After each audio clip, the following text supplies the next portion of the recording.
وعلى آله وصحبه ومن والاه. بنا يتبرامبر رجالية ورا برامبر إذا باش كعكة الزرقاء وبيعوكنوا خيتانا جاي شاب بس كنا على السايوت.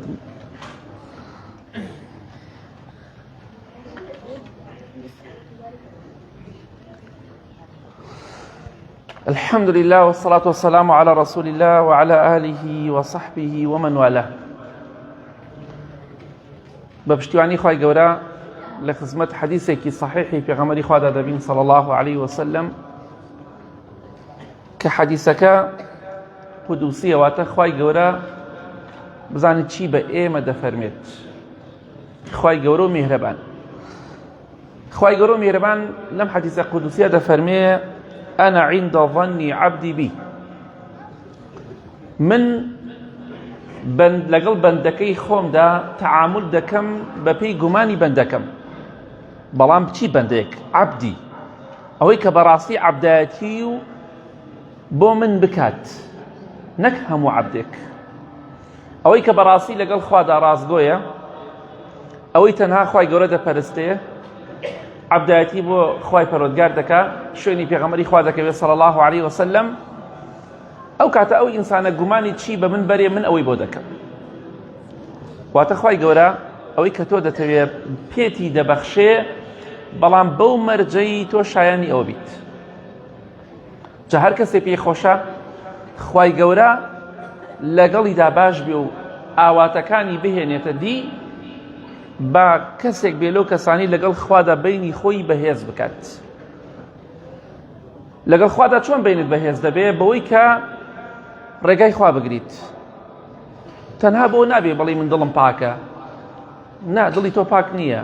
دڵی پاک ئەو دڵی پێغەمبەران بوو سەلامی خوایان لەسەر بێ، نەک دڵی من و تۆ. دڵی من و تۆ تاوانی زۆر تایە، تاوانمان زۆر کردووە، بەڵام بێهیوانی لە ڕەحمی خوا. کەواتە خوای گەورە فەرمی ئەنا عند ظنی عەبدی بی، من بەپێی گومانی بەندەکە هەڵسوکەوتی لەگەڵا ئەکەم ئەو کەسەی بەڕاستی بەندایەتی بۆ من بکات. وەڵڵای ئاواتەکانت بەدی دەهێنێ، ئەوەی دەتەوێت پێتی دەبەخشێ بەو مەرجەی تۆ ڕاستگۆ بی لەگەڵ خوای گەورەتە. خوای گەورە دەفەرمێت وأنا معه إذا ذكرني. سەیری ئەم کەرەم و ڕێزەی خوای گەورەکە. من لەگەڵ بەندەکەی خۆمدام کاتێکە زیکر و یادی من دەکات. وەڵای کاتێکە تۆ زیکری خوا دەکەی خوای گەورە لەگەڵ تۆدایە، واتە تۆی خۆش دەوێ. خوای گەورە میهرەبان ئەوەی کە دەتەوێت بۆتی جێبەجێ دەکات. تۆ دەبیتە عەبدێکی ڕاستەقینەی خوای گەورە. کاتێکە زیکری خوا دەکەی خوای گەورە لەگەڵ تۆدایە، بە عیلمی خۆی، بە بیستنی خۆی، بە بینینی خۆی. ئەوە دەبیتە ئەولیایەک، دەبیتە خۆشەویستێکی خوا، خوای گەورە لەگەڵ تۆدایە، بەو مەرجی تۆ زیکر و یادی خوا بکەی. ڕوو دەکەمە گەنجەکان، زۆر جاریش پێتان دەڵێم بە خۆمەوە پاشان ئێوەش، تخوا چی قیمەتێکی هەیە خوێنەواریت هەبێ، شەهادەت هەبێ، بەڵام زیکر و یادی خوا نەکەی، بەقەت کەسێکە شەهادەی نی و خوێنەواریشی نییە. یعنی شەرم نییە بۆ ئێمە گەنجەکان، ئەوانەی کە خوێنەواریمان هەیە بە تایبەتی، شەرم نییە بۆ ئێمە پیاوێکی بە تەمەن نەخوێنەوار، ئافرەتێکی بە تەمەنی نەخوێنەوار لە ئێمە زیاتر لە خوا نزیک. ئەو شەهادەی ئێمە یەک تووری قوڕاوی نایێنێ، فرسێک نایێنێ. لەبەر چی؟ لەبەر ئەوەی کە شەهادەی نیە و خوێنەواری نییە لە ئێمە باشترە.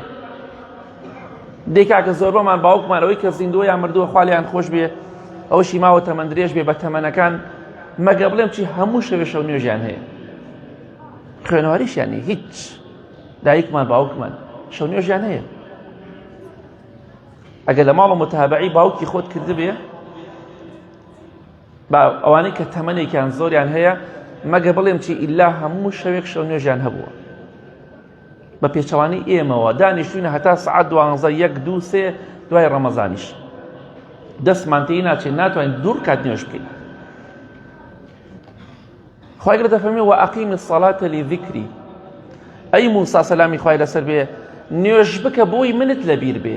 دەی هەڵسە نوێژ بکە، هەڵسە شەو نوێژ بکە، هەڵسە عیبادەتی خوا بکە، ذکری خوا بکە 100 جار 200 جار 1000 جار.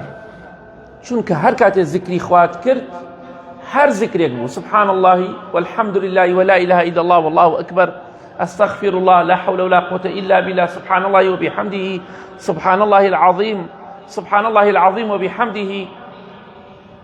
هەموو ذیکرەکانی تر هەر کاتی ئەمەت کرد خوا لەگەڵ تۆدایە، نەک هەر ئەوەندە.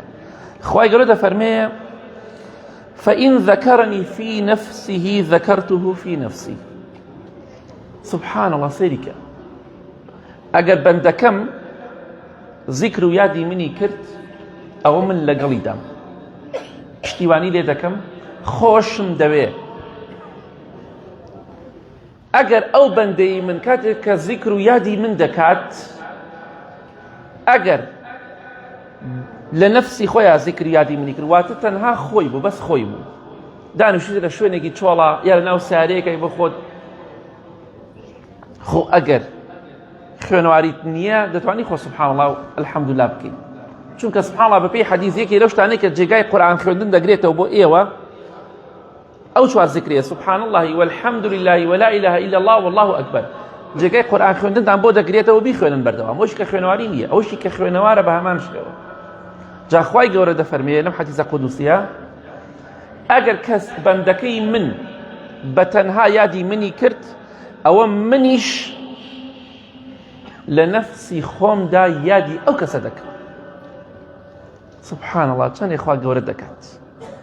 ئێمەی تاوانبار، ئێمەی بچووک ئەوەندە گەورە بین لای خوای گەورە، خوای گەورە لە نەفسی خۆیان باسمان کە بڵێ فڵان کەسی بەندەی من ذیکر و یادی من دەکات.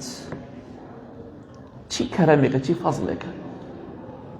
خوایە بە گەورەی خۆی باسی تۆ بکات لە نەفسی خۆیدا، لە ذاتی خۆیان باسی تۆ دەکات، تۆی لە بیرە.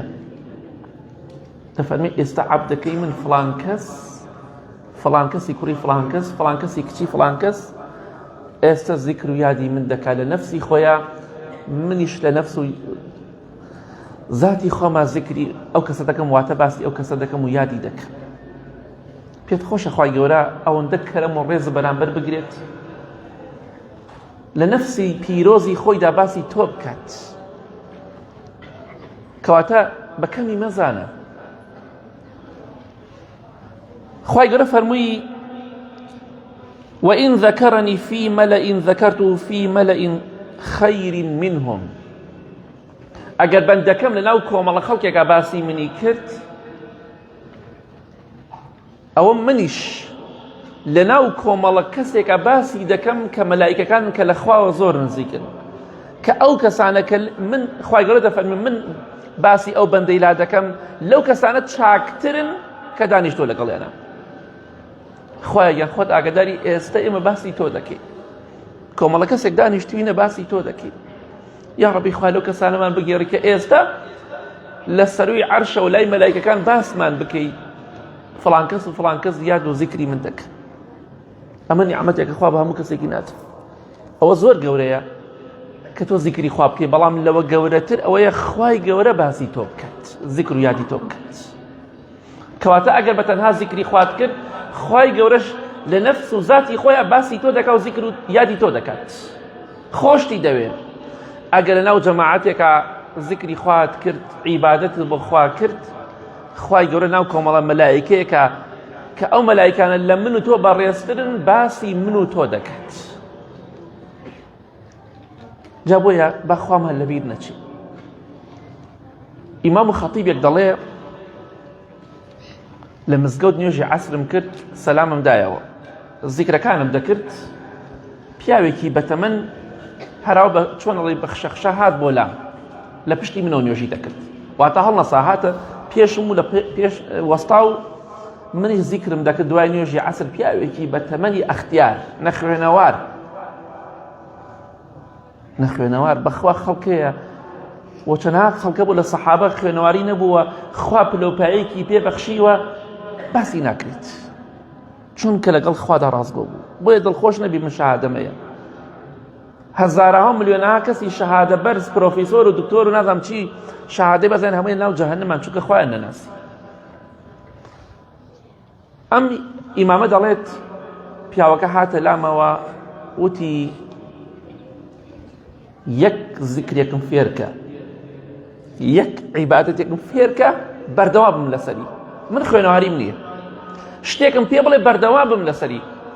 ئەڵێ من ئەو حەدیسەم بیر هاتەوە کە لە سەحیح بوخاریایە پێغەمبەری خوا فەرمێ صلی الله عليه وسلم خوای گەورە بزانین پاداشتی ئەو کەسانە چۆن دەداتەوە. ئەفەرمێ دوو وشە هەیە، واتە دوو زیکر هەیە، لەسەر زمان ئاسانە، بیڵی ئاسانە، لە تەرازی خوای گەورەدا زۆر قورس و گرانە،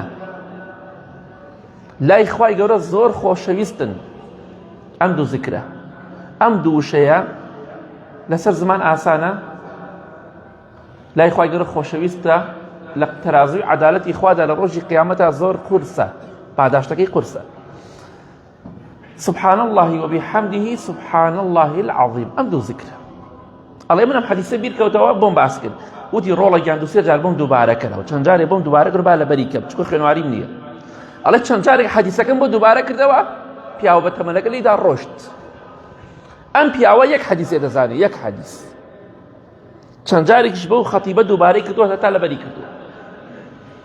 ئەڕۆشتە هەر شوێنێک مەجلیسێکەوەی پێغەمبەری خوا وا دەفەرمێ صلی الله عليه وسلم قەدەری خوا ئەم پیاوە جەڵدەی دەماغ لێیدا کەوتە نەخۆشخانە و بێهۆش کەوت، بەڵام بەم حەدیسەوە دەعوە دەکا و بانگەواز دەکا. بەڵێ ئەم پیاوە دوای چەند ڕۆژێک لە غەیبوبە هۆشی هاتەوە، چاوی کردەوە، کە چاوی کردەوە لەو کاتە قەدەری خوا دکتۆرەکە لە دیارسەری بوو، دیارە تۆزێ جوڵە جوڵی کردووە، دکتۆریان بان کردووە، مناڵەکانی لە دەوروبەرین ئەم پیاوە بە تەمەنە ڕەحمەتی خوای لێبێن نەخوێنەوار، بەڵام لەگەڵ خوادا ڕازگۆ. دەستی دکتۆرەکەی گرت، هۆشی هاتەوە، وتی ئەی دکتۆر،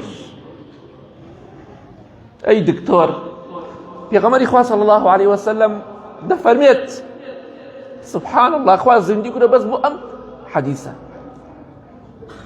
ئەی دکتۆر، پێغەمبەری خوا فەرمێت صلی الله عليه وسلم دوو وشە هەیە لەسەر زمان زۆر ئاسانن، لە تەرازی خوای گەورەدا زۆر قورس و گرانن، لای خوای گەورە زۆر خۆشەویستن.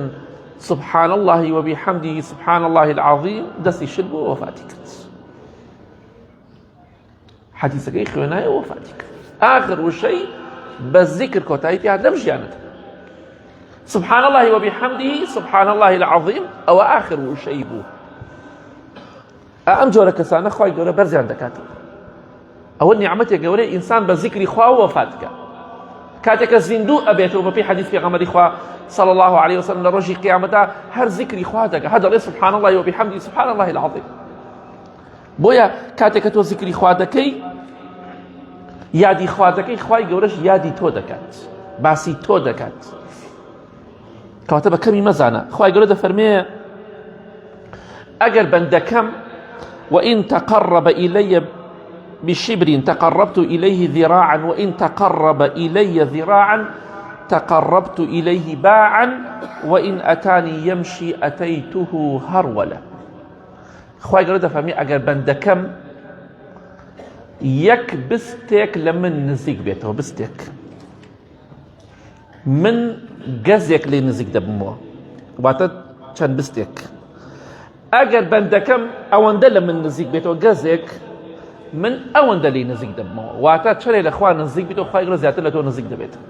چەند قات ئەگەر تۆ بە ئیسراحەت بڕۆی بۆ لای خوای گەورە، خوای گەورە بە پەلە دێ بۆ لای تۆ.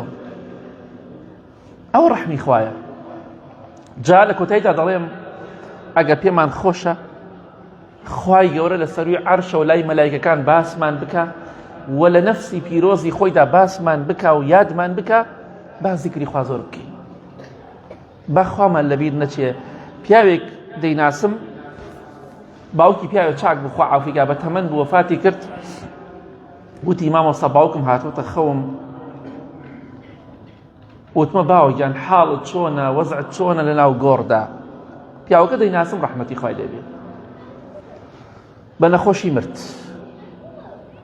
وتی وەڵڵاهی ڕۆڵێکیان خوای گەورە ڕەحمی لێم کرد لە ناو قەبردا بە زیکرێک نەجاتم بوو بەم زیکرە نەجاتم بوو هۆکاری ڕزگاربوون وتیان ئەم زیکرەت زۆر کردووە لەبەرەوە نەجاتت دەبێت سبحان الله وبحمده پاک و بێگەردی بۆ خوا حەمد و سەنا بۆ خوا بۆیە بەردەوام بن لەسەری هەموو زیکرەکان بکەن بۆی ئینشاڵڵا لەسەرە مەرگا لە ناو گۆڕدا لە ڕۆژی قیامەتە فریاتان کەوی بە پشتیوانی خوا خۆشە هەموو ڕۆژێک خوای گەورە باسی تۆ بکە ئەویش بەوە دەبێ تۆ زیکر و یادی خوا بکەی بۆیە لە مۆلا زیاتر زیکر و یادی خوا بکەن حتا لە زیاتر لە خوا نزیک بیتەوە خوای گەورە زیاتر خۆشتی دەوێت حتا زیاتر لە خوا دوور کەویتە خوای گەورە زیاتر ڕقیلێت جا بۆی هەڵی بژێرە ئەمڕۆ کە لەم ژیانەدا هەڵی بژێرین پێش ئەوەی کە ژیانمان کۆتایی پێدێ دڵنیا بە کۆتایی پێدێ بەڵام با زیکر و یادی خوا زیاد بکەین خەمساردین با هەندێک جار دانیشین بخۆمان زیکری خوا بە پەنجەکانمان بکەین هەر کاتێ زیکری خوامان کرد خوامان لەبیر بوو دڵنیا بە خوای گەورە باسمان دەکا و ئێمەی لەبیرە ئەوە فەخر و شانازیە ئینسان خوای گەورە لە نەفسی خۆیدا باسی بکە یا لای مەلایکە بەڕێزەکان کە لە خواوە زۆر نزیکن ناوت بهێنڕێ هەموو ڕۆژێک ئەوش بەوە دەبێت کە زیکر و یادی خوا بکەی خوای گەورە ناوتە بات ئەو پەڕی فەخر و شانازیە بۆیە ئەم فەخر و شانازیە ئەم فەزڵ و کەرەمەی خوا لە دەست خۆتان مەدەن زۆر زیکر و یادی خوا بکەن خواتان قەت لەبیر نەچێ بۆی خوای گەورە ئێوە لەبیر نەکا و ئیهمالتان نەکات یا ڕەبی خوایە لێت ئەپاڕینەوە یا ڕەبی خوایە نوێژ و ڕۆژ و عیبادەتمان لێ قبوڵ کەی خوایان ئاخرمان بەخێر بگێڕی خوایان وامان لێ بکەی بەردەوامی لە زیکر و یادی تۆ زمانمان پاراو بکەی بە زیکر و یادی خۆت یا ڕەب العالەمین خوایان چۆن ئاوا کۆمان دەکرۆ لە بەهەشتی پانوبەرینا کۆمان بکەیتەوە یا ڕەب العالەمین خوایان ئەوانەی نەخۆشن شیفایان بدەی ئەوانەی ئیمانیان ضعیفە ئیمانیان بەهێزکەی ئەوانەی خراپن خوایە هیدایەتیان بدەی خوایان لێت ئەپاڕینەوە آخرمان بخير بقي كاتب مامرين اخوتي مع راضي بي آمين آمين آمين وصلى الله على محمد وآله وصحبه أجمعين.